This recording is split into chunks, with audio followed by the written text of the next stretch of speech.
Hey guys, Alex here from this Cobb House, and I want to make a video here explaining how you can set up and host your own Cobb workshop. So I've done over 30 workshops over the past 6 or 7 years, and so I've learned a lot about how to host a workshop. I've done most of the organization myself, but if you're a host, this is really for hosts who want to have an instructor come in and do the workshop for them. So there's certain expectations for the host and certain expectations for the instructor. So let me first go through those.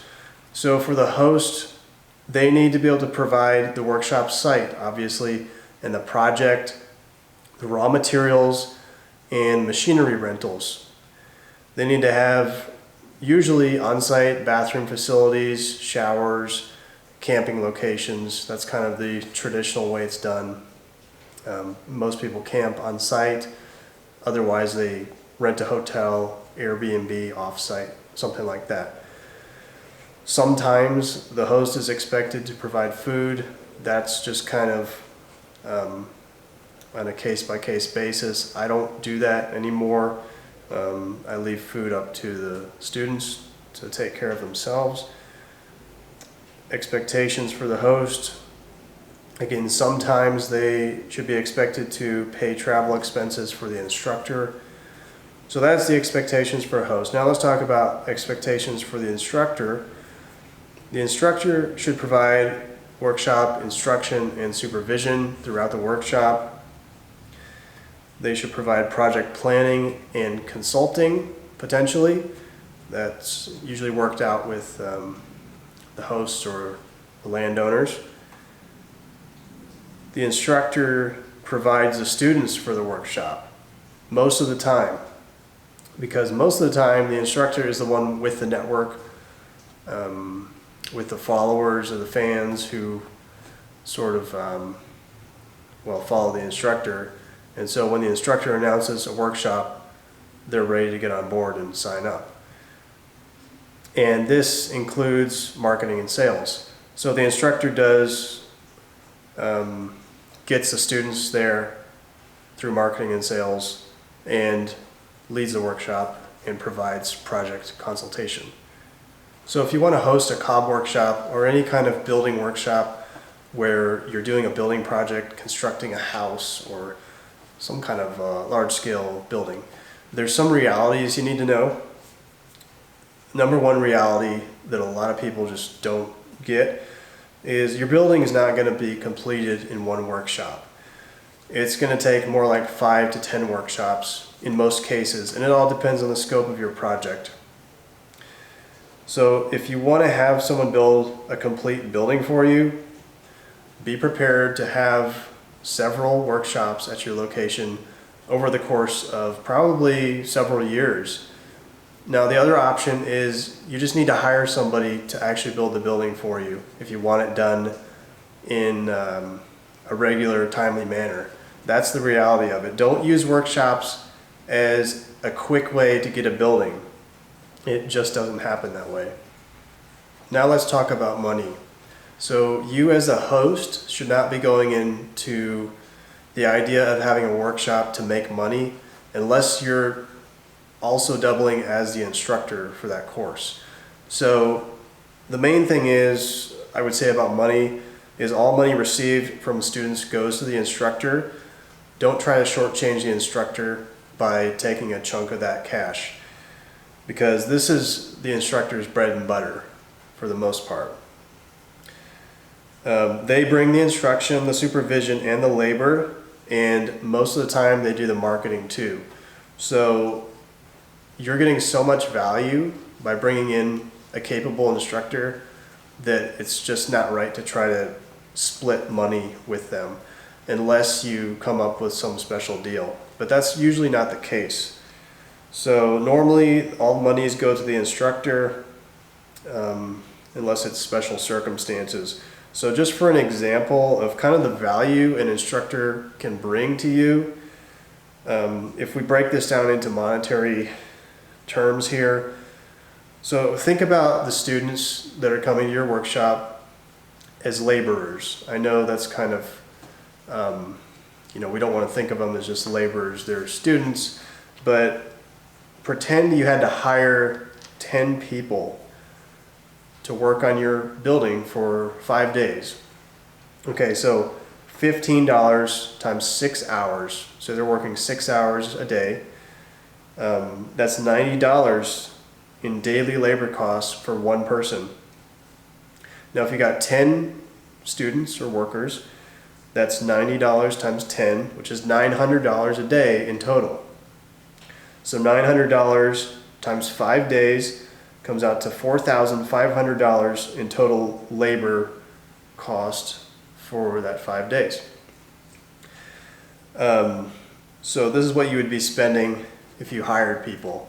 Now, the instructor hopefully can bring in these people to where you don't have to pay them anything. They're doing labor for you basically for free.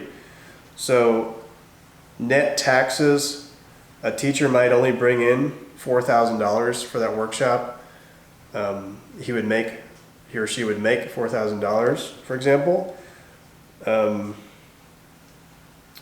But not only is the instructor bringing you the labor, he's also doing all the marketing, sales, instruction, and project management during the workshop. So I hope that kind of puts things in perspective. Would you rather have an instructor come in and bring you free labor, or would you rather pay large sums of money to hire workers?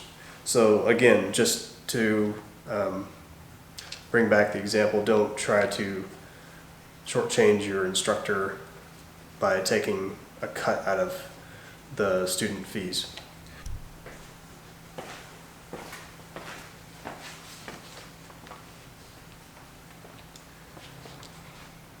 Okay, so I got a couple notes here on how to increase your chances of getting a good instructor to host or to participate in your workshop.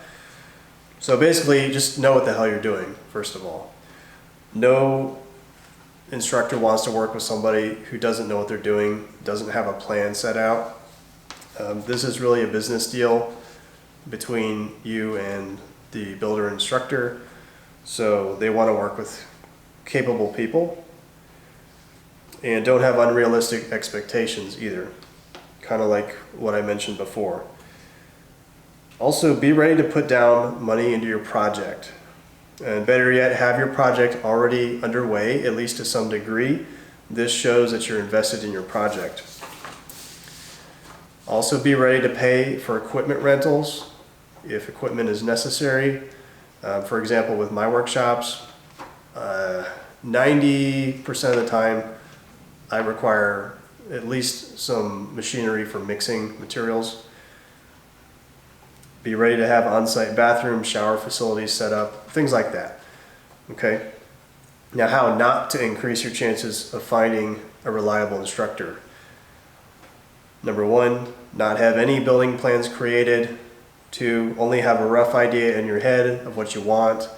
It's just kind of a thought still. You need to have something more concrete. Not have any concept of what it takes to construct a building. This is a lot of people out there actually. And this is one reason why I educate on cob construction, so people know what it takes before jumping into it. And then trying to ask the impossible of the instructor to bring your wild ideas into reality when you don't have any realistic expectations.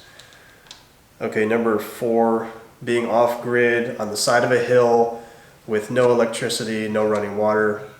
You wouldn't believe how many requests I get for people wanting to do a workshop and they have no utilities, nothing set up. I mean, it's just an impossibility.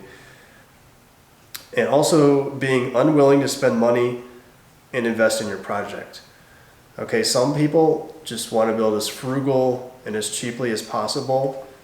That's okay, but when you're trying to set up a workshop, this usually is going to backfire on you. Okay, so these are just some rough notes I put together. I don't know if there's any videos out there about how to host a cob workshop. So I just thought I'd put this together real quick. I do hope this is helpful. I'm not trying to sound harsh about it all, but these are some of the realities. So leave your comments down below. Give a thumbs up if you like the video. Subscribe and hit the notification bell. I'm putting out a lot more videos these days, at least trying to. And yeah, get out there. Weather's getting nicer, at least down here in Georgia it is. It will be pretty soon as April rolls around. So hope you guys can get out there and get started on some projects. Be safe, and I'll talk to you in the next video.